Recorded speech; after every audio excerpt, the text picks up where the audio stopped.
Ok, da har folk begynt å komme inn. Da bare slipper jeg folk inn, så Karl kommet.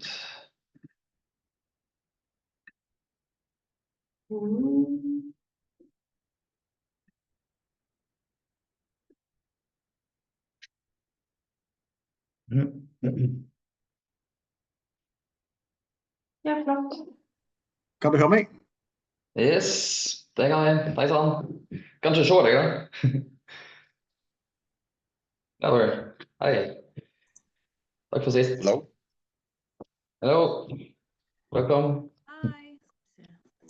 Thank you. Hi, everybody. Okay, we'll give it a few minutes in the start so people can come in from all over the Nordics. And just a small reminder, we will also record the meeting so we can share it internally with the partners that couldn't join the meeting today. So you all know. Hope everybody is doing good. Probably turning in for a vacation soon, I hope. That's at least needed here in Norway, I think. June is always high pace. So, but it's very good. There's a lot of things happening.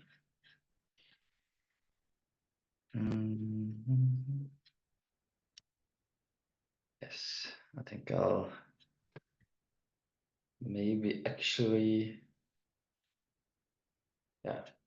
Okay, I'll start and then I'll try to have a look if people are trying to join in on their way. Yeah. I'm just figuring out maybe I should make you host. Yeah. Because then you can let people in. Yeah. Sounds good. Yeah. I'll keep an eye. I'll do that and we'll get started. Let's see here.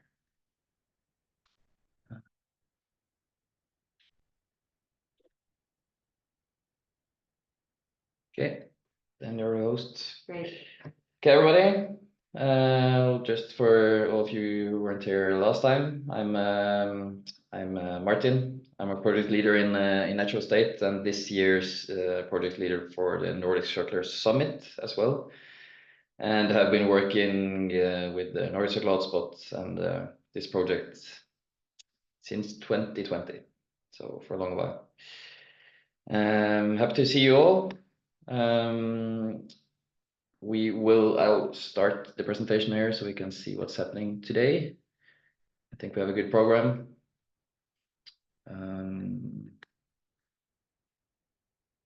Yes, so we'll have some program in the start and then we'll open up for a bit of conversations towards the end of the meeting as well. So quick on the agenda, we will welcome 2 new partners, which we're happy to bring into the organization. We will have some updates on what's happening since last time. And we will have the theme of this month, which is critical raw materials, where we have Karl Christensen with us, which will do a presentation on this topic and the recycling of critical raw materials in the Nordics. They had a big report launch earlier this year, which I recommend everybody to read. We can also share that with you after. And then a bit on what's coming up from the Nordic Circular Hotspot and updates from partners, which is kind of the conversation part in the end. Yes, so we have 2 new partners and they are Loopaloop and Bikey, which I hope is with us today, which will do a short presentation of themselves soon. And yeah, maybe we'll do that at once actually. Yeah, I think I see Levan here. Levan, can you? Yeah. Yes, Yeah. yeah. Great. Nice to meet you. I'll give you the word. You can present yourself, and if you want to share on the screen, I just will talk. Yes. Yeah. Great. Perfect. Good talk. Yeah. Hello. Should I start? Yes. Hello, everyone. My name is Levan Amiranashvili, and I'm happy to meet all of you. And I'm also happy about my new partnership with Nordic Circular Hotspot. And I am joining this meeting for the first time today, but I have talked to Christian before, and then I got emails that I became part of this conversation, this partnership, and it was additional motivation to me to think about circular economy. So I look forward to participate in the future discussion and hearing your thoughts on this topic, because I'm quite new. So little bit about me. I am an urban planner with a big passion for cycling. And 3 months ago, I founded startup Bikey, which is based in Stockholm. And in general, I have been studying and living in Stockholm last 7-8 years. And I'm very inspired to the policy of Nordic countries to create sustainable cities where bicycle is an important part of transport. So fortunately, it has become a global phenomenon, and it maybe take just 1 minute. I would like to draw your attention to the Bicycle Declaration, which was approved by European Commission last November. And this declaration recognized cycling as a crucial element of ecological and economic life of European cities. And it highlights also decarbonization of urban transport and climate neutrality, and also achievement of sustainable goals. And what we do, and maybe most important, what we do and how we are related with the circular economy. Maybe many of you are urban cyclists who use bike as a daily base. And we create special backpacks, bags, yoga bags, and also bicycle baskets. And we use local materials, wood and sail fabric to make our products. And last month I sealed 20 bags and I used sail fabric, and it was quite interesting and creative way to think. And yeah, I'm just beginner, and I would like to learn more about it and be part of this discussion. Thank you. Very good. Thank you so much, Thank Levan. you. We can open up for 1 or 2 questions if anybody wants to reach out. Sure. If not, I recommend you all to, of course, contact each other and connect if there's anything you can help each other with. So, any questions here before we go further? No. Thank you, Levan. Thank you. Yes. Then we will have a quick look on what's been happening since last time. It's been being launched a Nordic Circular Design Program in Sweden now, which we all recommend you to have a look at if it's on your kind of interest on design part. It's a Nordic Innovation Program, I think. Yes. Funded by Nordic Innovation. Funded by Nordic Innovation. And then since last time, it's been a big Nordic conference up north in Gaia. So Gaia Arctic Summit in a small place called Stokmarknes, I think, or Svolvær, one of those beautiful places up north, where they gathered sustainability actors from across Europe 3 weeks ago, I think. We have also participated with one of our colleagues on the Circular Economy Summit in Austria a few weeks back. And since last time, we are at least very happy that the EU have launched their nature restoration law. So I recommend everybody to have a look into that. We will also write a bit about that in our newsletter coming out this week. So you will get this or next week. So you'll get some more information there. Yeah. Yesterday it went out. Yeah, okay. Yeah. Yeah. Came out yesterday. Yeah. And then we have a circular economy outlook report coming from Sweden, which is being launched these days, which will be followed up by a bigger Nordic one later this year. So this is kind of the first version from Sweden. And it's been worked out by TradeNet, RISE, and I think it was maybe Resource. Yeah, so big organizations in Sweden. Yes, and for those of you who were on the meeting, the last partnership meeting, we had a small presentation of the construction project, which we have now, which is an initiative spinning out from one of our kind of transition groups, which was made by partners here in Nordic Circular Hotspot. So now we have an own project working on retrade and circular construction. So if you have any thoughts or ideas or want to hear more about that, you can also reach out to us, and I will put you in contact with Jan Thomas on that, which is our project leader from our side. I think Milou had a question. Yeah. Yeah, but you just answered it. I wanted to get some contact information on the Nordic Circular Construction. I think you could put the email of Jan Thomas in the chat here. Then you get it at once. Yep. So perfect, thanks. Yeah. And then yes, and then this is something you should all check out, because Nordic Innovation have now launched a fast track initiative with call for proposals on circular economy initiative. So if you have projects, anything you want to get up to speed, there's an application out now, which is also we have information about in our newsletter. So you'll find more information in the newsletter there to see how to approach that. So I recommend all of you to have a look on that part.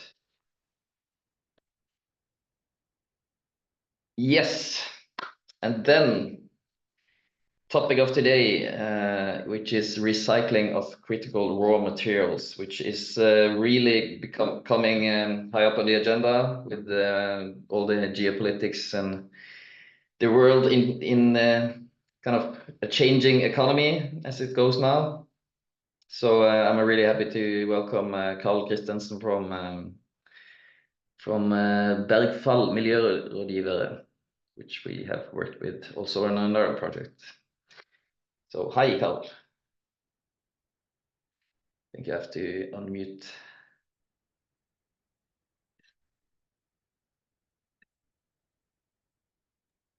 Sorry about that. Hello, thank you for having me. Should I just start? Yeah. Well, want to share a screen maybe? I am on it. Yes. Great. Perfect. Can you see my screen? Yes. Good. We can see, but we see all your slides. Let's take one at a time. Yeah, perfect. Okay, so feel free to ask questions or comment during this presentation. If I say things that are obvious, speed me up, and if I should dwell more on certain aspects, please let me know as well. We could speak for hours and we only have a few minutes, so it's up to you what we highlight. As Martin mentioned, we are part of a project called Recycling of Critical Raw Materials in the Nordics. The first report has already been published, can be downloaded for anyone who wants to read finer points that I only give you highlights from today. And the second report, which will be a more in-depth analysis of the topics in the first report, will be published, we expect, in September this year. So over the summer, more additional information will be available. The purpose of the project is part of is commissioned by Nordic Nordic Ministry Council and Nordic Innovation. And we will also look into a third topic, there will also be a third report by the end of the year, where we will look at additional aspects in addition to recycling for more efficient critical raw material usage, like reuse, waste minimization, substitution, and so on. But let's look at recycling today. And I apologize for my slides being Norwegian. I didn't realize that this presentation was in English. Maybe I should have seen that. But but I will try to translate every concept that you see here in Norwegian. We have a supply risk issue we have an increasing supply risk issue with critical all raw materials, and critical raw materials are materials that are especially vulnerable in this regard. We all know that we need not only energy but raw materials for almost any material purpose that we surround ourselves with, and the consumption of these raw materials is a function of not only how many people we are, but also how much each of us use. And we also know that the technology shifts that we are in the middle of, including the green shift and digital revolutions, creates much more demands for certain raw materials than we had before. We see, because we always produce minerals from the richest ores, these levels will diminish in the future. And that means that future production of minerals from lower grade ores will create even higher environmental footprints than today in terms of waste materials and energy consumption and so on. This is part of the reason that we see a decreasing acceptance for mining and extraction of critical raw materials in our near surroundings, also known as the NIMBY effect, not in our backyard. And we see increasing protectionism and restrictions on trade on raw materials. Many important producers of raw materials see their monopoly on these raw materials as a strategic tool in pushing other agendas. And we all are painfully aware of the increasing levels of conflicts in the world. War in Ukraine and Gaza have all disrupted certain raw material supply routes for different reasons. And we also see increasing tensions between the United States, China, and Russia that may cause further disruptions. If we add increasing climate change and extreme weather, this obviously also may affect future supply lines of the same materials. So in addition, this has raised the concern for these supply lines to a level where almost all larger power in the world has created a strategy on how to better secure the future supply of these raw materials. Part of this strategy normally includes creating a list of raw materials that are considered of critical importance. And that means that not only EU, but also countries like United States, Canada, Australia, Japan, South Korea, Brazil, Russia, India, China, South Africa has done the same.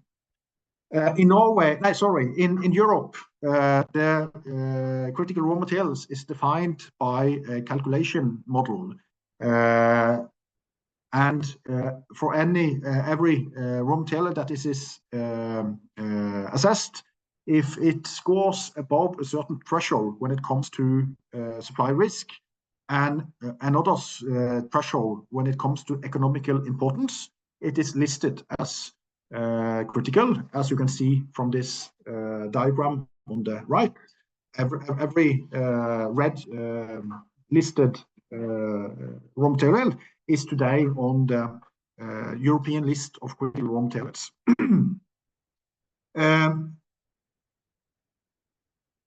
When we look at how much we need of different critical raw materials, as you can see from this illustration, this differ enormously.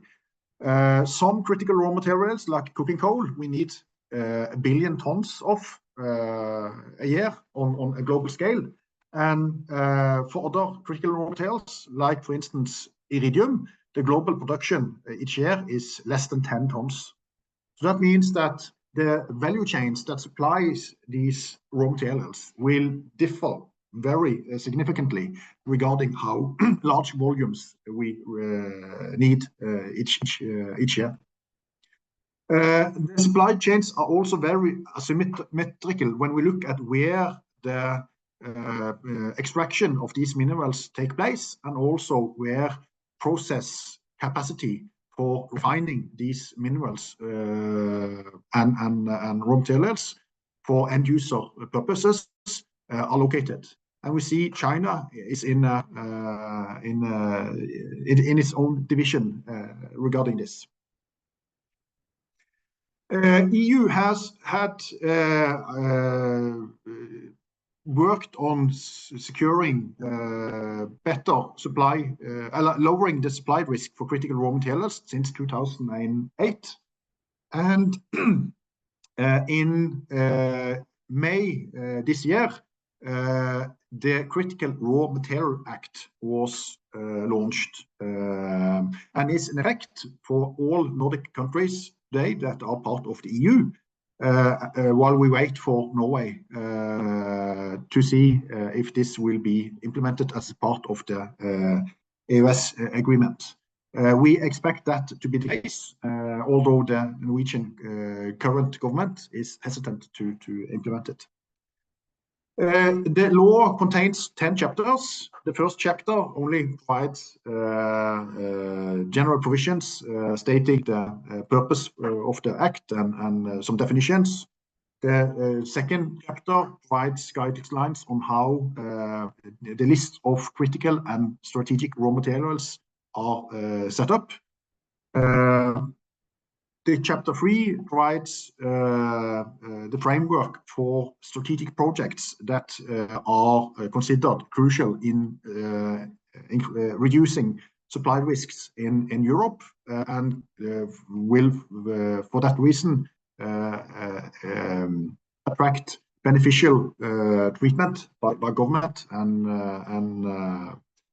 the public.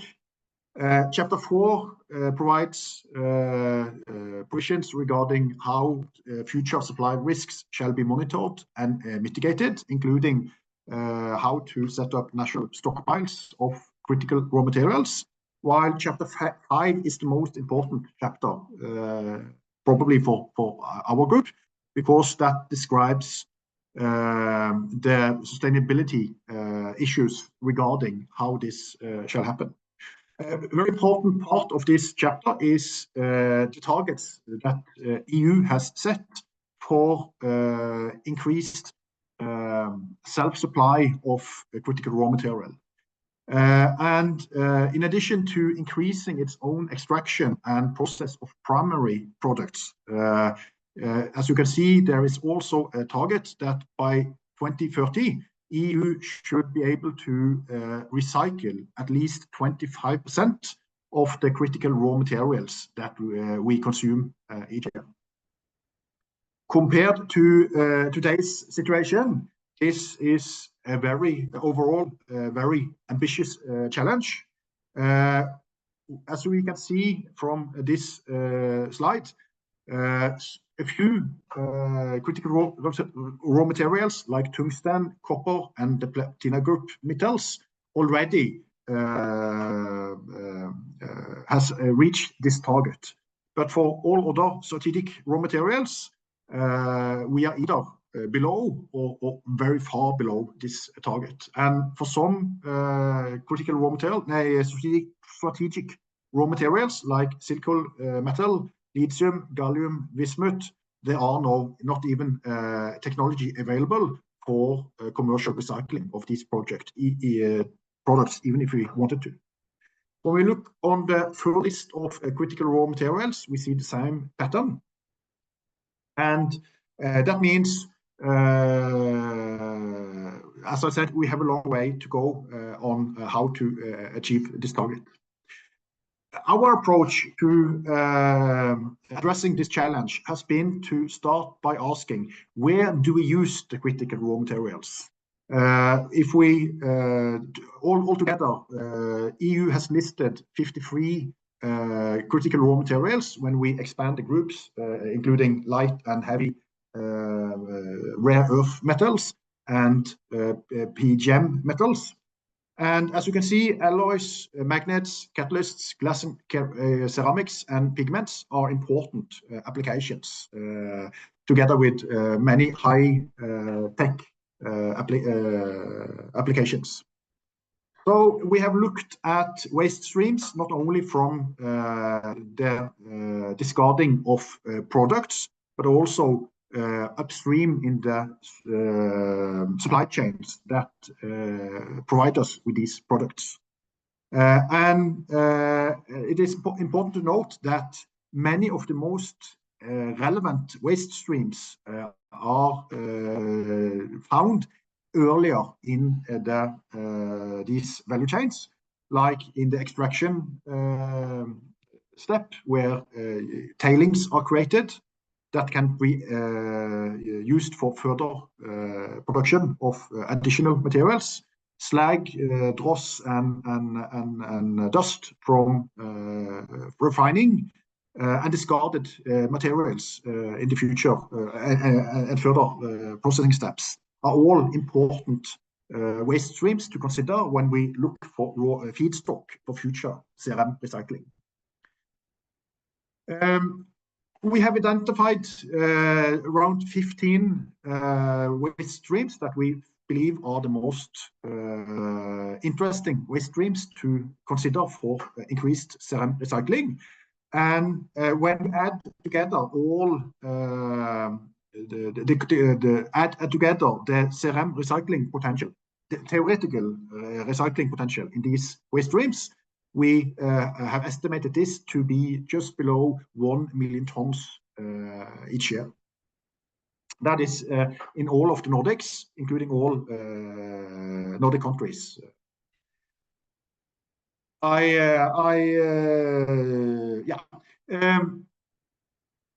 We have.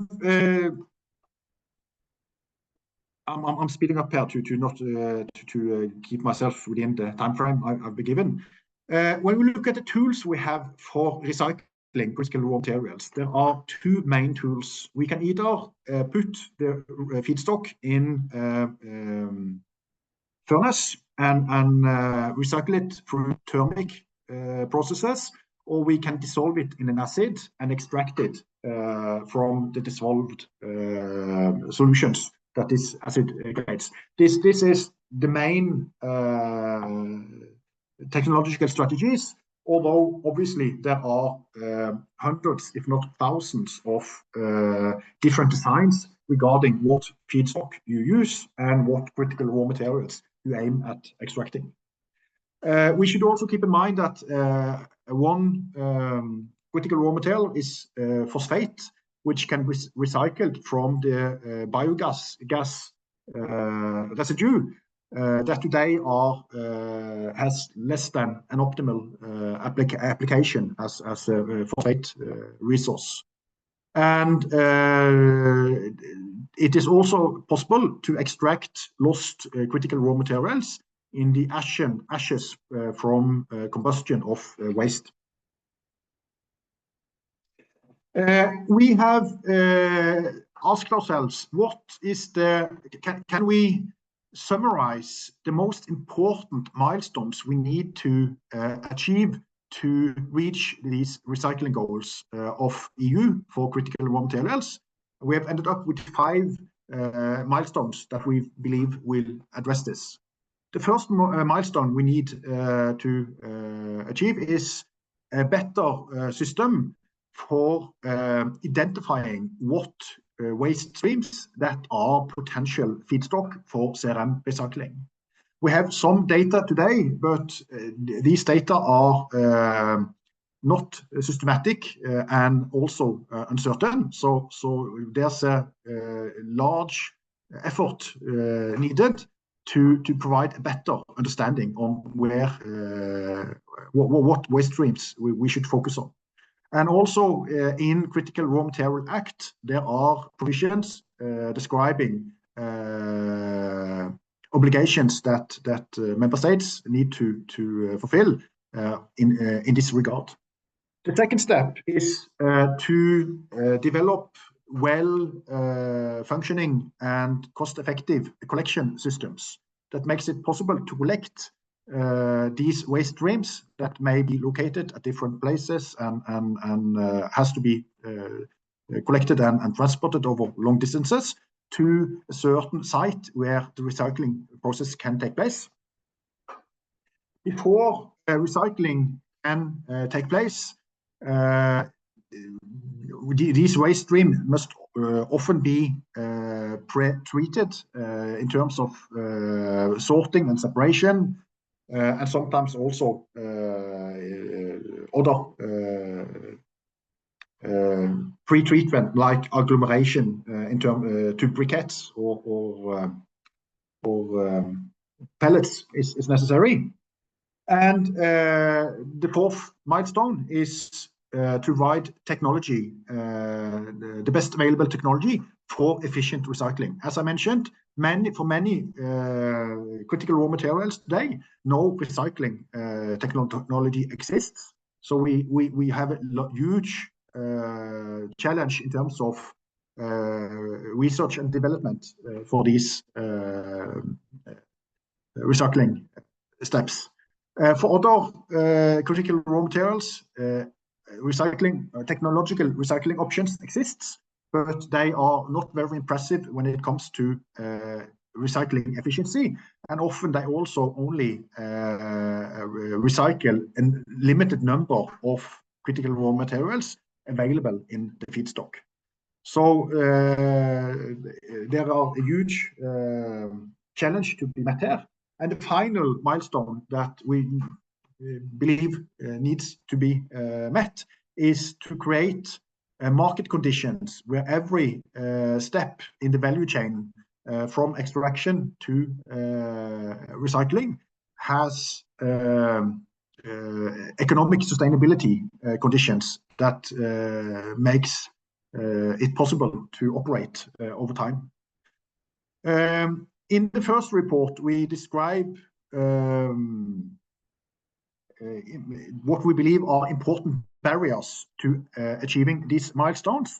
And in the second report that we are currently working on, we are going into more detail, describing potential instruments and measures that we believe are necessary to reach these milestones. So I'll just stop here and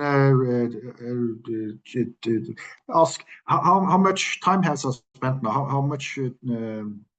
I think we have okay with time. So if there's anything more you want to mention. Okay, okay. So I have 5-10 minutes. How much? Yeah, we can say 5 minutes more, and then okay. If we have some time for some questions, also that's good in the end. Yeah. Yeah. Okay. So moving on.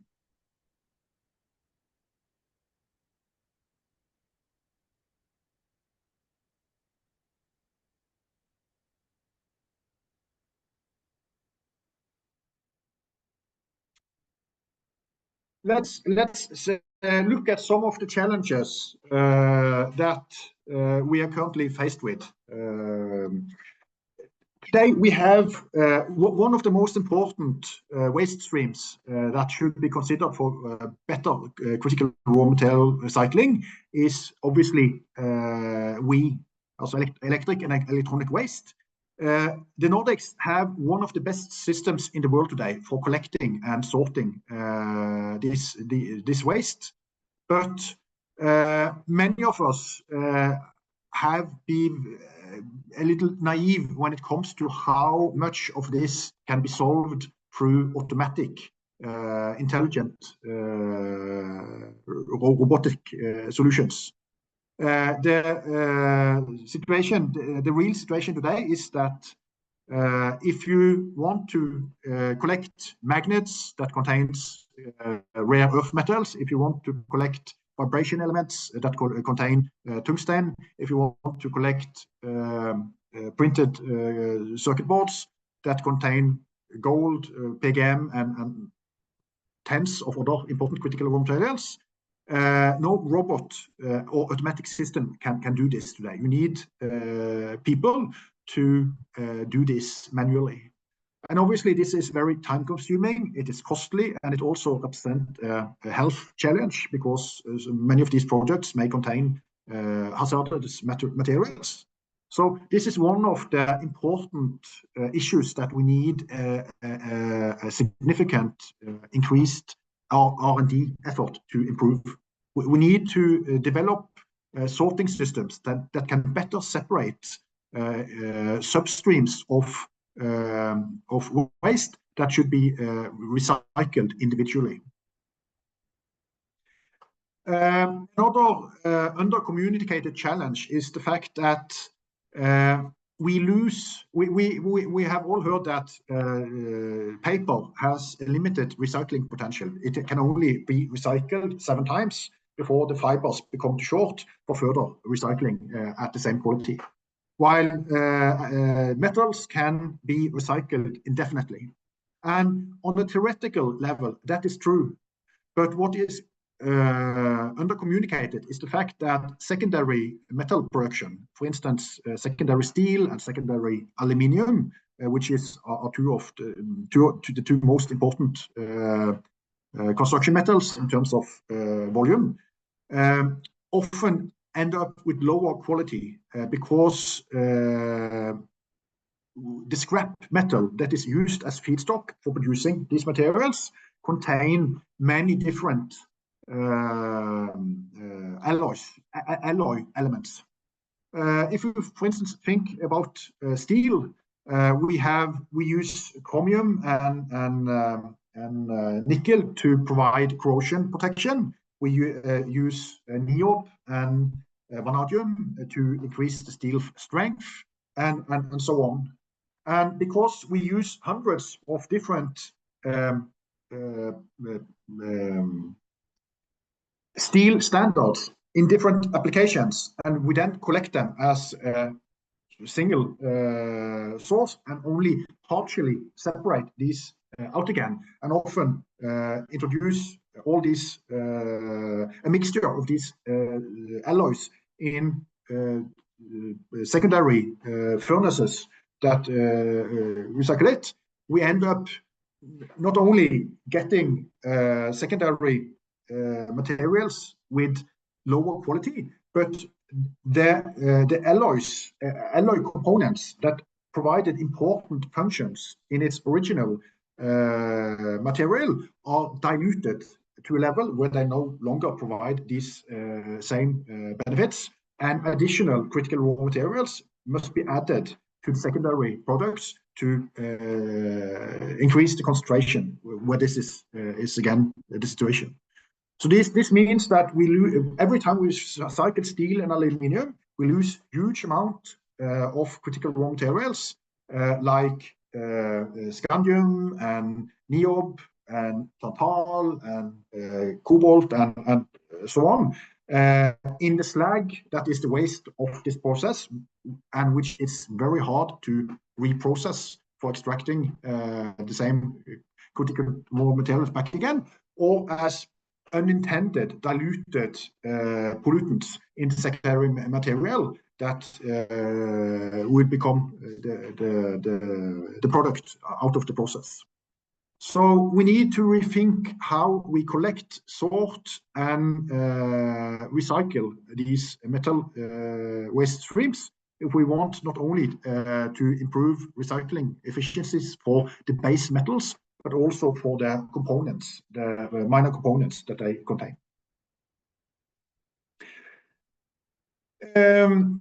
In the Nordics, we have also several examples of important recycling plants for critical raw materials that are today closed, not because they don't work, but because they cannot compete with Asian and also competing production facilities outside of Europe. So if we are serious about increasing our self-sufficiency regarding critical raw material, we're starting these closed recycling plants with better market conditions will be low-hanging fruit and an important step, we believe. We also see that the primary producers of critical raw material, that like Eramet, that produce mangan products, Elkem, which produce silicium products, and Boliden, which provides copper, cobalt, and nickel products. Although they are primarily concerned with production of virgin materials, they also have expertise and knowledge and technology and infrastructure that could make them very important operators in terms of increased recycling. And what we see when we talk to them is that they have had for many years R&D projects where they look at how they can contribute to this, but these projects are either dropped or they are put on hold because there are no economic incentives to implement them on an industrial scale. So measures to incentivize primary producers of critical raw materials to become more involved, become more resource efficient in their primary production, and also maybe to expand into secondary production, we believe is a very important strategy. As I said, our first report can be downloaded from this site. I have highlighted, as you can see in red here, the link to this report, but you can also Google recycling of critical raw materials in the Nordics, and you will very easily find the link to the site where it can be downloaded from. Okay, I think I'll stop there and take some questions if there are any. Yes, thank you very much, Carl, and sorry for not informing you that it's in English. That's totally my bad, so I'm very sorry for that, and thank you for being sporty and doing it anyways. No problem.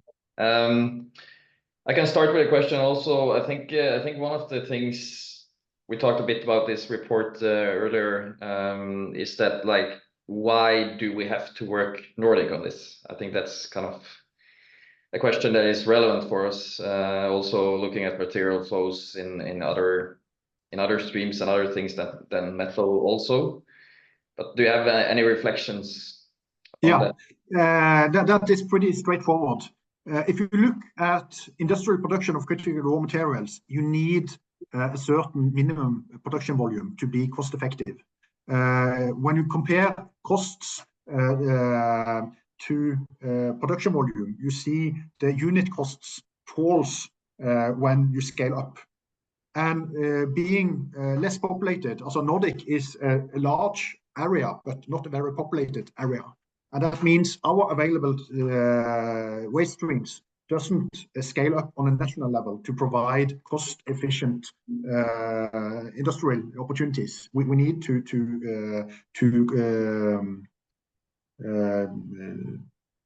collect them on a broader basis. And the second point is as I mentioned, we have 53 different critical raw materials that we need to become better self-sufficient with. And no single country can build industry for doing this alone. We need some kind of cooperation where some countries focus on what they have benefits in, and other countries take over on other parts. So if all these efforts become uncoordinated, it will be very costly and very inefficient. Yeah. Do we have any others that have any questions or reflections on this topic? If not, I will, yeah. Milou. Yeah, maybe a remark or a question. I'm also looking at circular textiles, and I noticed that kind of the trouble that you're describing with the recycling of metals and kind of the degrading of the material also plays quite an important role in recycling textiles and kind of reusing the fibers. Is that a sector that you're also looking at for maybe inspiration already, to work with? Well, we have surveyed the textile sector for waste streams that contain critical raw materials. And this is not very, although there are some critical raw materials, like antimony is used as a fire preventer in some textiles. But often the buttons and glidelås på engelsk, hva det nå igjen? Zipper? Yeah, this is zipper. Also often the components built into the textiles are more relevant for recycling of critical raw materials than the textile fiber itself. Yes, but then thank you so much. I think we will continue our program. But thank you so much again for coming up. If there's any last questions, I will give you the word, but if not, we will continue. Yeah, thank you. Okay, thank you. Enjoy your summer. I hope it will be nice, and you go probably south to some nice place on the coastline or something, I guess. We will do our best, and same to you. Yeah. Bye-bye. Bye. Yes, very good. Then I'll share my screen quickly again, but we don't have many posts left. So we will open the word a bit. So we had some Q&A. And then we will have a quick talk now in the end. We'll start to inform that the next meeting will be 28th of August. So we will not have a meeting in July since we're on vacation. And then I think I will open the word a bit so you can both say hi to each other. So if everybody can take on their screen, maybe.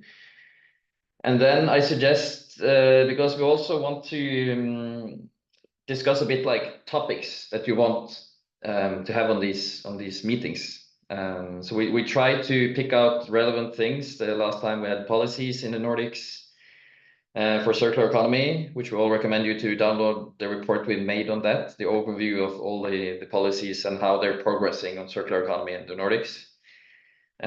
This time we had the Critical Raw Materials Act and the follow-up with this Nordic report on that part. And after the summer, we will have at least a session on the ISO standards that are now coming on circular economy, which my colleague Catherine Barth is part of that work internationally.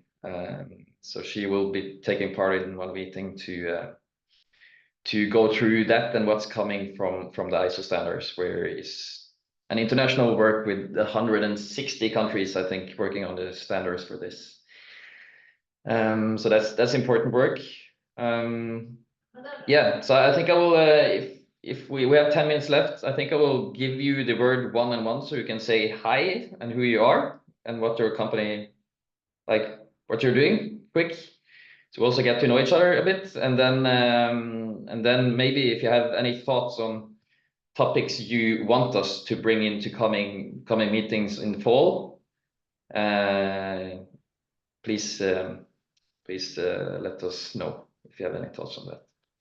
So I can start. I'll give the word maybe first to Helena Sustad. Hello everyone. My name is Helena Sustad. I'm based in Helsinki in Finland, and I'm owner of Habitania Institute, which is a company, a sustainable consultancy, which is assisting small, medium-sized companies in their transition to become more sustainable. And we are kind of offering different educational programs and helping companies with sustainability reporting and kind of with legislations and kind of different industries, and with the mentoring startups to kind of onboarding on sustainability reporting and all the different elements which are part of that. Nice to meet you. Nice to meet you too. Do you have any thoughts or on topics you want to know more about, or? Yeah, of course. I would like, because I'm working in the sustainability reporting in the future, I would like to learn more because I'm at the moment working supporting companies from Finland, some of them, but Baltic region and Italy. I would like to know more cases or practices of companies which they have in Nordics, which they have really good practices in sustainability reporting, like would be small, medium-sized companies, or the bigger one, which they're kind of exemplary cases of sustainability reporting. Yeah, definitely would like to talk more about it, because it's now the kind of crucial time for the companies to get on board on this with kind of compulsory deadline in 2026 as well. So yeah, That's definitely coming. So yeah, that's why a lot of companies are panicking, to be honest. I think really good topic. Thank you so much. Nice to meet you. Of course, we will be happy to see you also physically, since we have this this year's Nordic Circular Summit in Helsinki in November. Yeah, definitely. Yes, definitely. So I'll give the word to Svetlana in Bergen. Hello, everybody. I'm Svetlana Lyngstad. I'm situated in Bergen in Norway, and I represent a small company, a startup called Green Tech Innovators. We valorize food waste and recycle nutrients. We extract nutrients from the waste to make food for microorganisms, and then we hope to be able to grow microalgae as a feed ingredient in fish feed. Wow. So yeah. Have you heard about BioCirkel? Yeah. The project with Norse? Yeah, the project with Norse. Yeah, and for some, we are not included in that, but I follow the news on Instagram, and yeah, I know about the project. Yes. Maybe I can help you. We are part of the project. I know I've seen recently, actually, some pictures. You were some in Holland, or I'm not sure. You had some recently some workshop. Yeah. We had a study trip to the Netherlands. Yes, to food regions there, and yeah, World Food Center. Yeah, a lot of nice places. So you know, I know some of the stakeholders. I know Dorinde. Oh yeah, Dorinde. Yes, we've tried to get some projects together. Yeah. What we are doing is very ambitious and very hard, because we are 3 people trying to change the world. But yeah, we cooperate with a waste management company, a big waste management company in Norway, Birbedrift. We've reached the pilot scale stadium. Yes, and about topics, our challenge is, of course, to get capital, and we see that we need to find more strategic partnerships. What we're interested in is fermentation, recycle nutrients, different kinds of biomasses. There are companies like producing fungi, microalgae, different kinds of bacteria. This is the future: alternative protein, alternative oils. So yeah, topics like that, because it's about circularity, you know, where and alternative raw materials. Circular bioeconomy as a topic could be No, I think that's also very good feedback. And just mention on the side that we will have a gathering in Bergen in this fall in September on that project as well. So you can send an email if you want to join and come and listen. I would love to join. I just don't know if I should just contact you or because we are not part of the project, but we certainly. You can contact me and I will talk with the project management there. Okay. So that's not a problem. We invite people in from outside the partnership many times. Yes, for context for you other guys, BioCircle is a project we work on with where we look at side streams from existing production, and look at how we can utilize that to make new economical materials. Can I just add something, because I saw in this report for critical raw materials, phosphate is one of the critical raw materials, and this is it's a material that you can get from food waste or any side streams, right? And I saw the technologies that were in the report. I downloaded it while the speaker presented, and the technology that we are using, it's hydrolysis. It's not in the report yet, which is an old technology, but there are new applications now to try to extract raw materials. So I'm just adding, this was interesting to see that it's not in the report. No, that's thank you for the comment, I guess. I don't have any more to add on that. I got a bit distracted by Judith was leading the meeting, so I was just checking. No, it's just there are coming new technologies. What I guess I'm trying to add is that there are coming new technologies, or old technologies, but with new applications to extract raw materials. That was my point. Oh, that's good. I think really things are moving on this topic now. Also, on the critical raw materials side, I think the technology will be driven up by the new demands by the EU, which was originally 15% recommended by the kind of administration there, and then the politicians lifted it up to 25%. So it's quite ambitious. I think I'll give the word now to Milo, which is also in Finland. Yeah, true. Hi, everyone. My name is Milo Killers, and I work at the Embassy of the Netherlands here in Finland. And I'm joining this call because our embassies in the Nordics, we always try to organize something along with the Nordic Circular Summit. So kind of whichever embassy the summit is about to happen joins these update calls, and so far very interesting to hear your stories.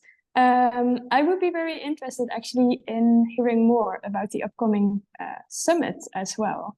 If there is already a date, that is set.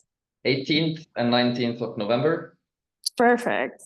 And if we have like a theme or anything, this year is on entrepreneurships, and we will launch the full kind of theme program hopefully now before summer. But the focus is on entrepreneurship. And it's right before the slush. So it's connected to the slush. So like last year we connected to the Arctic Circular Assembly in Iceland.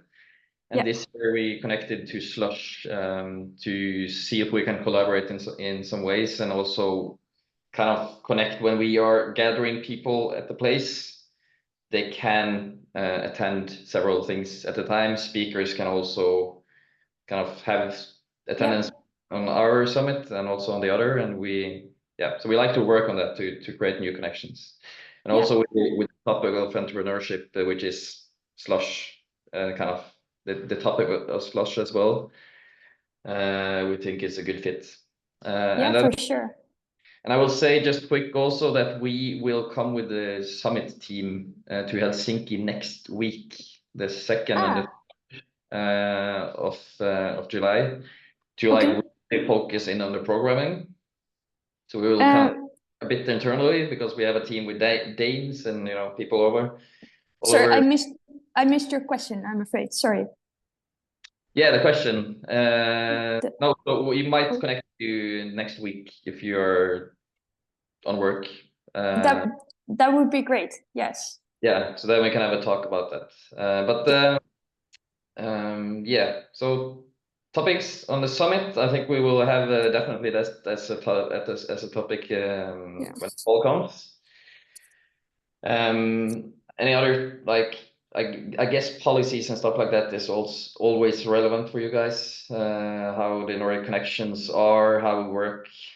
We also see that the government is focusing more, governments are focusing more on working Nordic now. They're creating new collaborations, they're strengthening the new EU EEA, deal will come hopefully start of 2025 or something. It's finished, negotiated between the countries that are not part of the EU, which is Norway, Iceland, and our big friend in Liechtenstein. But that deal will come hopefully later. As it is now, it's Hungary who runs the secretariat in the EU from July till Christmas. So then we kind of think that nothing will happen till they are finished, because they will. That's the signals we have. So hopefully it will move faster, but we will see. But that's a big pot also, which goes into a lot of sustainability projects all over Europe, actually. So Norway pays to be part of the EU, and those money goes into developing sustainability projects in 15 countries all around the EU. So that's what we need to pay to be part of the inner market, kind of. Yes. So I hope we will end the meeting, but if you, Levan, have any topic suggestions or things you want to have as a topic one time, we can bring that up. We could of course have like circular cities, sustainable city development, stuff like that, which is also relating to cycles, biking. Not right now, but I will think about it. Yeah. So please contact us if you have any ideas, whatever, and also on the format on these partner meetings, if there's anything you want more of or less of or whatever, we are here for you guys and want to do our best. So yes, then I wish all of you a really, really good summer. So I hope you will all go swim after this meeting, and and then we see you again in August. Thank you. See you. Bye. Bye. Bye. Have a nice summer. Bye. See you. Bye. Bye. Bye.